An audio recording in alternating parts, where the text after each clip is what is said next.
inayow ogaadeenkii aan soo arkaday waxaanahay abgaalinantii ay dhaleen adna waanku jeclee horta soo taama ogid inayahay abgaale ogaadeen ka jeex ehelkaygii dhammaan igu wada dirtay halayaano udhahay ixtiraami samee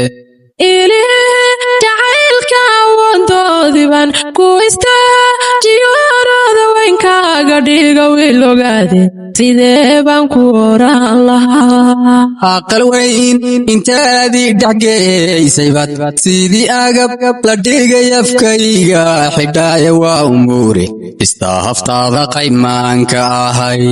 war abwaanow arooskani waa soo dhowye bal istaji walaalha irdhayca shaqeesoo adeego kacoo aqalino yagleel